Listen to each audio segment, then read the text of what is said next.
اچھا، میں یہودی لابی کی بات کر رہی تھی، تو یہودی لابی پاکستان میں کام کیسے کر رہی ہے؟ ایک تو یہ کہ دہشت گردوں کو جس طریقے سے خیبر پختونخوا میں بانی چیئرمین کے ذریعے لایا گیا، دوسرا یہ ہے کہ بانی چیئرمین پی ٹی آئی کے ذریعے نااہل ترین کرپٹ ترین لوگوں کو صوبوں کے وزیر اعلیٰ لگایا گیا۔ علی امین گنڈاپور، لمبے بال رکھنے والا، اور ان کی جو پہچان ہے شہد کی بوتل، یعنی بانی چیئرمین کو کوئی قبائلی ایسا معزز شخص نہیں ملا، کوئی ایسا معزز سنجیدہ پی ٹی آئی میں کوئی بندہ ایسا نہیں ملا کہ جس کو وہ وزیر اعلیٰ بناتا۔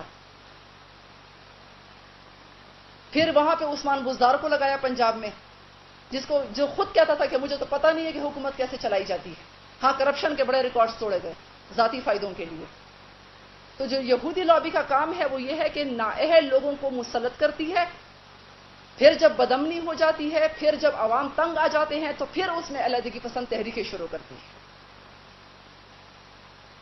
اب میں آپ کو بتاؤں کہ P T I Khyber Pakhtunkhwa میں پبلک سروس کمیشن کے جو اشتہارات ہیں اس کو ختم کیا گیا، کینسل کیا گیا۔ 2 سال سے کینڈیڈیٹس بیٹھے ہوئے تھے کہ ہمیں ٹیسٹ کے لیے بلایا جائے گا۔ اچانک جب ان کی گورنمنٹ آئی تو پبلک سروس کمیشن کے وہ اشتہارات جو ہے وہ کینسل کروائے گئے، اور اب وہ جو ہے وہ وزیر اعلیٰ خیبر پختونخوا اور پروونشل منسٹرز وہ بھرتیاں کریں گے۔